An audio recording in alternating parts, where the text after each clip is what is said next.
What's going on, everybody? It's your boy Big Q, representing TeamBoydTV. And today, man, I'm just starting a brand new channel. And it's a wrestling channel because it's something that I've been wanting to do for a while. I did a couple wrestling videos a couple times during the time on the TeamBoydTV channel. And, I had fun doing it. And so, some of my buddies, they do wrestling videos and I enjoy them. And so I figured, it's about time for me to do my own. So this is going to be still under the TeamBoydTV umbrella, and it's going to be about wrestling, man. We're going to try to do some Monday Night Raw reviews. Well, not so much. I don't want to say what I'm doing is going to be a review. I'm probably just going to talk about stuff because I don't really like. I think reviews are, that's right if you didn't see the show. I mean, I saw the show, so I don't need to, somebody to tell me about what I saw already. I was going to kind of try to, just give you my idea and my take on what I saw on the show. You know what I'm saying? So it'd probably be Monday Night Raw. I'm a big fan of Monday Night Raw. I love TNA, so I do some Impact stuff. I haven't watched SmackDown in quite a while, so I can't promise you some SmackDown stuff. Really getting back into NXT. NXT is pretty good. I like that. So yeah, we'll probably be doing Raw, and TNA, and NXT. Those will probably be the things that we'll be talking about so far on the show. But today, we're pretty much going to bring you some WrestleMania stuff because it's WrestleMania week. We had WrestleMania in like a couple days. So we're going to talk about WrestleMania, and I'm not going to go down the whole entire card because I just don't feel like it's completely necessary. I do want to talk about a few things, though. There are some matches that I'm not, because this is the funny thing about what the WWE is doing this year. There is really not the card ain't really completely set. I've seen some stuff on the internet where we know about certain things. We know about the Undertaker, Brock Lesnar. We know about Randy Orton versus Batista, and the third person, whether it's going to be Triple H or Daniel Bryan. We know about the Daniel Bryan versus Triple H match, and we know about John Cena versus Bray Wyatt. And we also know about The Shield versus Kane and the New Age Outlaws. And we also know about the 30-man Andre the Giant Memorial Battle Royal. We know about those things. But there's other stuff like, is Big E Langston going to defend his Intercontinental title? Maybe. Could be on a pre-show. Who knows? What about the we do know about that too. We know about the Divas, Vicky Guerrero Divas Invitational deal. We know about that too. So there's a couple things we do know about. From what I understand, it's supposed to be a very long show. So, I don't know, I think it's like 4 hours plus another 2 dedicated just for internet stuff, like on the WWE Network and on YouTube and stuff like that. So, there's a lot going on, a whole lot going on. And so, around this time of year, I always kind of get excited, and especially like right after Elimination Chamber. Or, well, maybe like usually kicks off around Royal Rumble and that kind of thing. But this year it's been a little bit different because it's been weird because Batista came back and I was for one, when they first announced that Batista was coming back, I was happy about it. I was like, because Batista's my dude. I'm a Batista fan. But when he came back, the crowd didn't really respond. Well, I think the first day he came out, it was a good thing, even though the crowd didn't really pop hard for him and nothing like that, but I don't think it was that bad. I think what was bad was the fact that I think it was a week later or 2 weeks later at the Royal Rumble, he won the thing, right? Which is crazy to me. And the only time I can think of that WWE has ever done something like that was when Triple H got hurt and he blew out his quadriceps or something like that. And he was gone for like 8 months or something like that. He came back and he won the Royal Rumble. But I think he came back like a couple months, like a month or two before the Royal Rumble. Before they let him win it. But Batista came back, they automatically let him win it.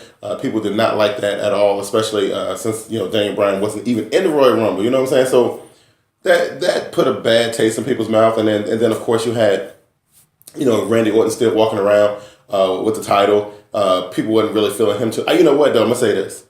I'm a fan of Randy Orton. I think what Randy Orton has been doing as of late has actually been pretty entertaining, in my opinion, you know what I'm saying? So like, I know a lot of people. That's a cool thing about being a wrestling fan. You can boo or cheer or root for whoever you want to. And I'm saying, like, for me, I like Batista.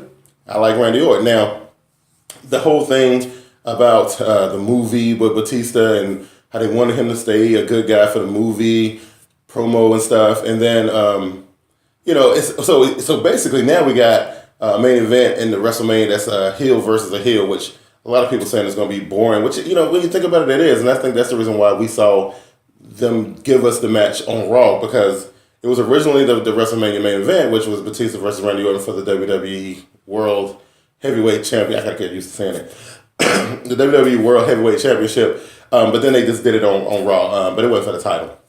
And it wasn't really a match. But anyway, so I don't know. I thought they had to do something. They had to do something to try to save this matchup. And they did. But, we'll talk about that in a little bit. The first thing I want to talk about, The Shield versus Kane and the New Age Outlaws.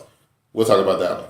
All right, so let's get right into it. So the build-up for this John Cena, Bray Wyatt thing, it's been okay. I think it's been all right. The only thing that I kind of want to talk about, though, is that I just think it's odd that, whenever they put somebody up against John Cena in a big match situation like this one, they always have the I guess you want to call him the heel.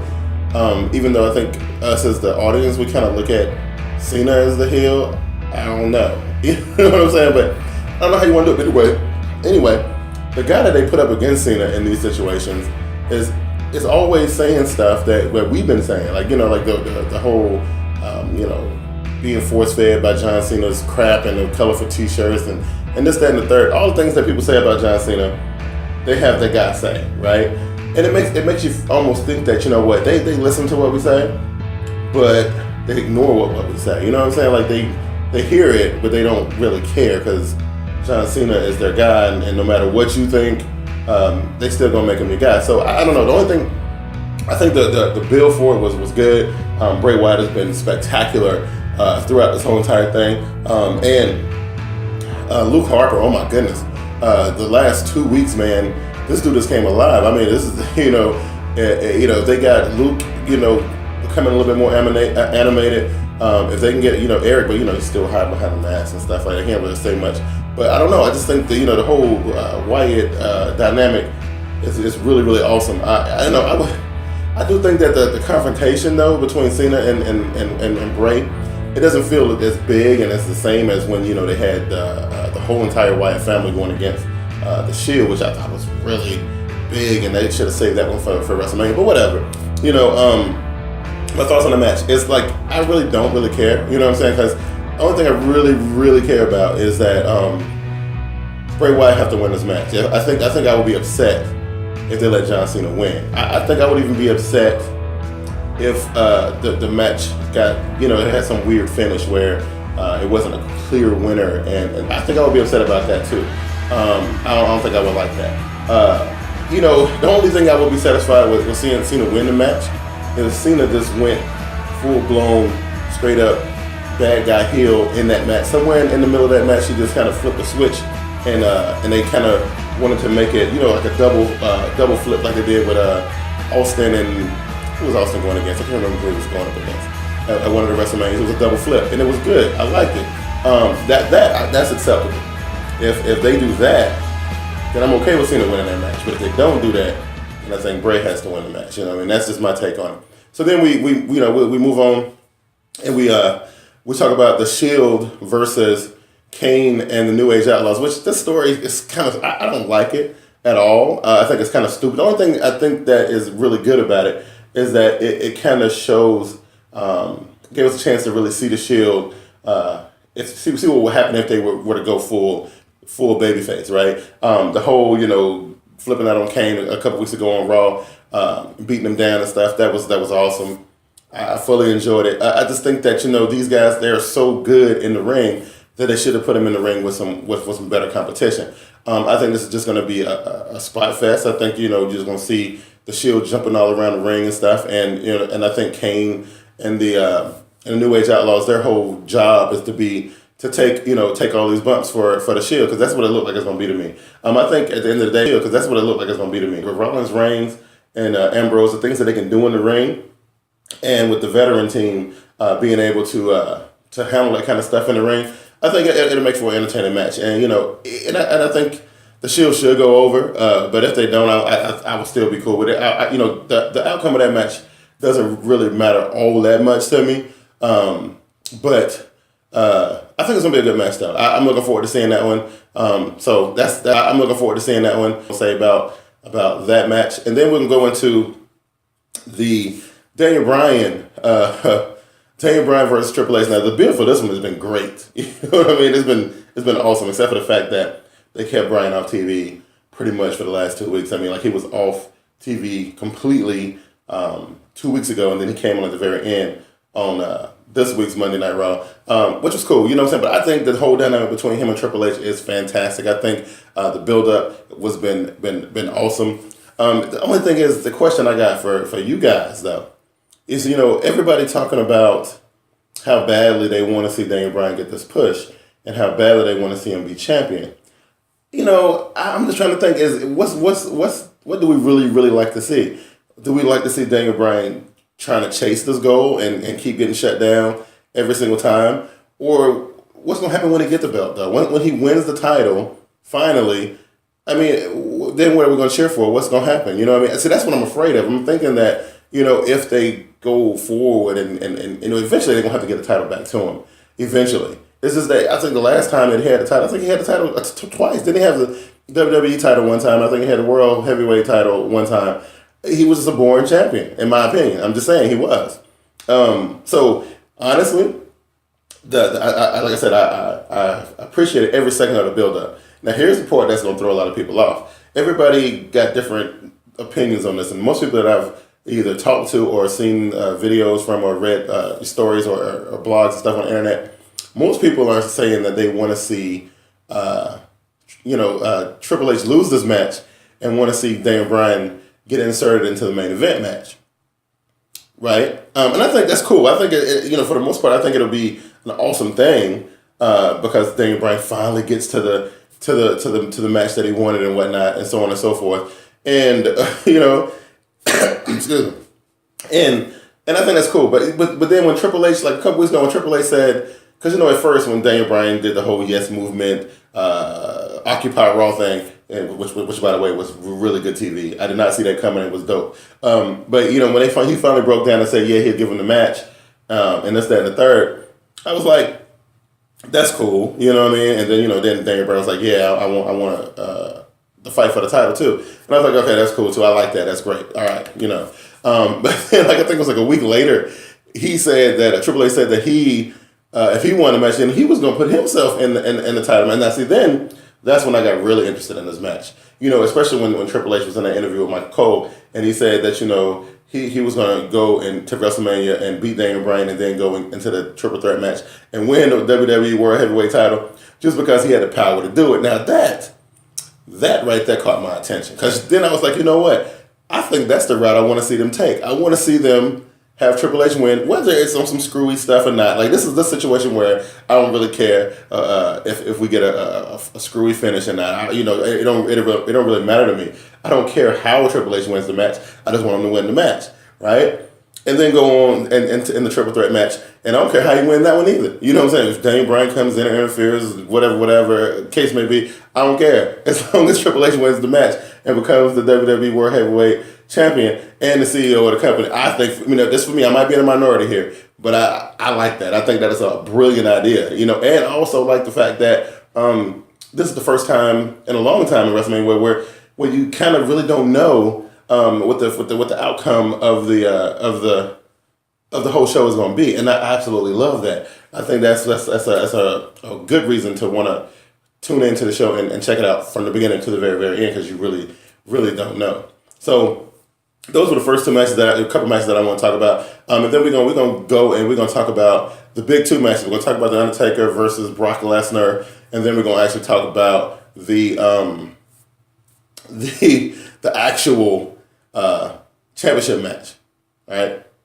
All right. So the Undertaker versus Brock Lesnar. First of all, let me say this, because a lot of people on the internet. Well, first of all, the Undertaker streak, I think, is crazy. The fact that how it then became more valuable at WrestleMania, how it then became any two people who they stick in the ring. Like, even brought back The Rock a couple years ago and all that kind of stuff. But the Undertaker's streak is always still the main event, and it's always something really, really good. However, my personal opinion this year, I think putting up against Brock Lesnar was a little bit of a mistake. For whatever reason, I don't feel like these two guys can actually gonna give us a really good match. Not like the stuff that we've seen with Triple H and especially the stuff with Shawn Michaels.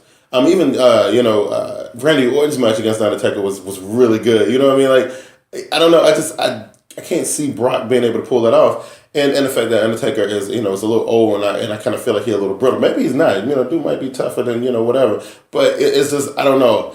I kind of wanted it to be over and done with last season. Last year. I wanted it to be finished. I wanted Undertaker to walk away, and I have to worry about doing this again. But it looked like we got to do this one more time, and possibly one more time. We'll talk about that at the end of the video. But I don't know. I just want, I want this to be over because I'm so tired. Now I'm gonna tell you this. I am tired of seeing the Undertaker have to defend this streak. I'm tired of seeing him do it because to me, I think it's unfair. Because now the streak is a big deal, but now the Undertaker is old. You know what I'm saying? So to me, it's unfair because these young guys coming up there wanting to fight the Undertaker for the streak, but then he's like 20 years older than most of the guys we fight, and I just think it's unfair, and that's the reason why I kind of don't really like it. You know what I'm saying? But it's also the best match. Usually the best match on the card. It's the one that I usually get so pumped up for. The one that I want to see more than any other match on WrestleMania is always that one. And so imagine a WrestleMania without the Undertaker defending the streak. It'd be, I don't know. I think it'll take away from the magic and the luster of WrestleMania. But at the same time, I just think it is so unfair that they had to keep making the Undertaker defend the streak over and over and over and over again. It's terrible. So the build up for it, nothing special. You know what I'm saying? Brock Lesnar comes out there talking about, not him, Paul Heyman, comes out talking a bunch of junk about how Brock Lesnar did everything, blah, blah, blah. Undertaker comes out. And see, it's always a weird thing when they have the WrestleMania season and Undertaker comes out and says, he put his streak on the line versus somebody challenging him for it. It's always a weird dynamic because I feel like he don't really have to do that. I feel like, it should be people always saying, Undertaker, I want to fight you at WrestleMania, instead of Undertaker saying, I want to fight you at WrestleMania. You know what I mean? I never really like it when the Undertaker initiates it. I think that the challenger should always initiate it because Undertaker ain't really got nothing to prove, in my opinion anyway. So here's the question, and then it's the question that, everybody always talk about every single year. And I don't know why we talk about this because it really makes absolutely no sense that we talk about this. Will Brock Lesnar be the one to break the streak? Absolutely not. But it's always nice to think that, whoever the Undertaker is facing that particular year can actually do it. And WWE does a really good job, especially the last 4 or 5 years, of making you really believe that Undertaker might lose that match. And but no, I don't think so. It just to me, I think that is the thing that makes the Undertaker legendary. Now, all the other stuff that Undertaker has done in his career, I ain't gonna take none of that stuff away. It's just that streak, though. That's what makes the Undertaker the Undertaker. Without that, I think it tarnishes his legacy. So to take that from him right at the end of his career, I ain't. But you know what though? There's other people who painted the picture a different way. They will say, it's about passing the torch, and whoever is the one that Undertaker does pass the torch to is going to go on to become the biggest star ever. This, that, and the third. I don't know. I think it's just too risky. If I was WWE, I don't know if I would do it. I don't think ever. I would never ever let anybody beat the Undertaker at WrestleMania. I just wouldn't do it. And it's always fun because it's always that challenge. Like, I want to do it. That's one thing I want to do. I want to be the guy that beats the Undertaker at WrestleMania, and it's always a good thing. But at the same time, I don't think if I'm WWE, I would never let Undertaker lose at WrestleMania. I just wouldn't do it. Either way, it's going to be a fantastic match. I don't think it's going to be as good as, say, the second match with Shawn Michaels or was it really the second? Because he fought Triple H 3 times. The second match between him and Undertaker, I don't think it's going to be as good as those matches, but I think it's still going to be good. I think it's going to live up to an Undertaker WrestleMania match, but I don't think it's going to rise to the top of the best Undertaker WrestleMania matches at all. You know what I'm saying? So then it brings us to the main event. Well, sort of, right? Because I do think, I don't know, because depending on how they spin this match may end up being better than the Undertaker Brock Lesnar match. But you got Randy Orton is the reigning WWE World Heavyweight Champion versus the guy who won the Royal Rumble and earned the right to fight the champion at WrestleMania, and Batista, who the crowd does not like right now. Ain't no sense for him to win. So basically, it looks like going into this match, one person is not going to win this match, and that's going to be Batista, right? So for the most part, that's what it looks like. But this whole Triple H Daniel Bryan thing throws a monkey wrench in there because it could go a couple different ways. Because either way we look at it, no matter what, we're getting a triple threat match in the main event. So it's gonna be three people fighting, and I think Batista is just gonna be like a second or third tier supporting cast member in this one, because it's not really going to be about him. It's really going to be about Randy Orton and this third person, whether it's Triple H or Daniel Bryan. I'm hoping it's Triple H. Most of the world is hoping it's Daniel Bryan. Either way, it's going to make for a really, really fantastic WrestleMania main event. It's going to be dope. And then who do I think is going to win? Like I said earlier, I really want Triple H to win. I do. But it's a lot of things that got to happen in order for that to really go down. How do I feel about Daniel Bryan winning? I think for that particular moment and a snapshot, I think it will make the people who went to WrestleMania, and people who are watching WrestleMania, I think it'll be a feel-good moment. But I think the fallout after that, it'll be hard to kind of keep Daniel Bryan's momentum going. Unless, of course, he ends up really being the type of star that he claims he is. Who knows? Maybe Daniel Bryan is a champion. It may work. I seriously doubt it. You know what I'm saying? Orton retaining, I think absolutely not. No, I think Batista has a better chance of winning the title than Randy has to retain. I really believe that, and I think that Batista has a very, very slim chance of winning this match. But I think his chances are all going to be better than Randy retaining. With that being said, who do I want? Who do I think is going to win the match? I know that Randy is not going to retain. I know that much. I don't really have a whole lot of faith in Batista getting the job done. And in the third participant, whether it's Triple H or Daniel Bryan, I think the advantage goes to them. Even though they would have been participating in the match earlier in the night, it just feels like they're going to carry that momentum into that match, and they will be the ones that ended up winning. And I know that's weird because I didn't really answer the question straight up. I'm going to say this: the third man is going to be the guy that's going to win the match, whether it's Triple H or whether it's Daniel Bryan. That's the person that I think is going to win the match. Now, before we get out of here, it's one thing we got to address. We got to address the elephant in the room. Every night for the past month, on Monday Night Raw, these people show up and they are chanting for CM Punk, CM Punk, CM Punk. And everybody knows the story with CM Punk, and we won't get into it right here. But the deal is he going to make that return at WrestleMania? And see, this is the thing that I think is really cool. If he does, it would be a perfect time for him to do it. And this is where you get that that little small chance of Batista winning, or you get Triple H going on the win, or maybe even Daniel Bryan. This is how we're going to determine what may be a good way for us to determine who will be the person that's going to win this match.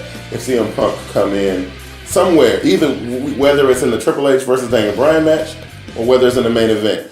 So yeah, it really doesn't matter to me.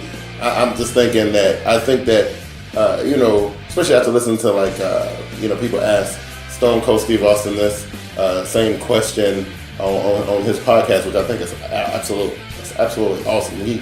Stone Cold has a very awesome podcast. If you guys haven't heard it yet, you need to check it out. But anyway, he was talking about how he had some going through the same thing, and he just left, because he was basically crying like a little baby or whatever, and couldn't get his way, this, that, and the third. And I heard the little interview that came out recently about CM Punk and the reasons why he did what he did. But I don't know, at the end of the day, where else is he really going to go work and get the same type of exposure that he gets at the WWE? I think he realizes that. And I think, if he wanted to teach them a lesson, I think he did, because of all the crazy CM Punk chants and whatnot. And I think the company values him more than he thinks that they do. I don't know. It's just timing and stuff. It's weird when you're in entertainment. Timing is everything, and a lot of weird stuff been going on, and CM Punk just ain't really got his due. I think it's coming, and I think I ain't saying that I believe that CM Punk is gonna make an appearance at WrestleMania 30. I do believe that if I was Vince McMahon, I would have been doing everything in my power to get him to come, not to wrestle, not to be in a match. Just him being there will absolutely make this to one of the most memorable WrestleManias that we've seen in a long time. I think it will put the icing on the cake. It will be the little piece that kind of puts everything else together. Because I think it's going to be a lot of boring stuff going on the show. The Diva stuff, I think is going to be boring. I hope they don't have a super long concert like they did with Kid Rock that one year. Dude played like 7 songs in a row. It was like 20 minutes, like a halftime show or something. It was terrible. I hated it. And I hope they don't do stuff like that. But at the end of the day, I think a CM Punk appearance would be absolutely bananas. It would be crazy. It'll be better than, because as much as I love Stone Cold Steve Austin, it'd have been better than Stone Cold Steve Austin coming out and whooping somebody or whatever. I think it would have been better than that. Or whatever. I think it would have been better. I'm hoping that something like that happens. They gotta be, because it's already that era of uncertainty on this card. Like, you don't know what's really gonna happen with John Cena and Bray Wyatt. They can go a couple different directions with that match. You really don't know exactly how they're gonna play this Triple H Daniel Bryan thing. You really don't know. It could go a couple different directions, and that's the thing that's really cool about it. There's nothing really saying, hey, it's either A or B. This thing can go in a couple different directions, which is cool. And of course this Undertaker Brock Lesnar match, I think it's pretty much locked up. I think it's gonna be very entertaining. I think Brock and Undertaker are gonna try to give it the best they can. The last time Brock Lesnar was in a match this big, though, I can remember it was against Kurt Angle at WrestleMania, and he almost killed himself. But I'm thinking that they'll do their best to bring the house down with their match, even though I don't think it's gonna quite live up to that to the main event, the triple threat main event. I think that is going to be very interesting. And if we get that appearance from CM Punk, that will make it all the more better. Hey, listen, that was my little WWE WrestleMania 30 video, and so hopefully this is the first video on the channel. So hopefully I'll be able to do this every week, at least twice a week on Monday. To do the Monday Night Raw recap. That's what I'm gonna call it, a recap, not a review, a recap. And then it'll probably be like on Tuesday or Wednesday or something like that. And then I'll probably have a TNA Impact review up sometime before the weekend and things like that. So it should be good. That's what I'm gonna try to do, and that kind of thing. So listen. Hopefully you guys, same guys, especially if you guys, my TeamBoydTV NFL guys, if you guys get a chance to see this, y'all subscribe and tell your friends about it. Tell them that, Big Q doing wrestling videos now. It's cool. And if you want to hit me up, you can hit me up on Twitter. And if you want to hit me up, you can hit us up on Facebook at TeamBoydTV. We're on Instagram, yes. Yeah, we're on Instagram too, that's right. TeamBoydTV on Instagram, all that cool stuff. Oh, and of course, we have TeamBoydTV.com. So all that stuff is great. And I guess I'll be seeing a little bit more of you guys doing this wrestling. And I guess I'll be seeing, got a pretty nice following from the NFL stuff. And we'll see if we can tap into this market, because I'm a big wrestling fan. I just don't really get a chance to talk about it that much. So it should be good. Anyway, I'm excited for WrestleMania, excited for this weekend. So, and I'm not worried about, everybody's talking about how they were that the WWE Network stream was going to fail sometime during that broadcast. And it may, I don't know. I think they had plenty of time to work out all the kinks and stuff. And I don't know if they've actually ran a pay-per-view on the network yet. I don't know if they have.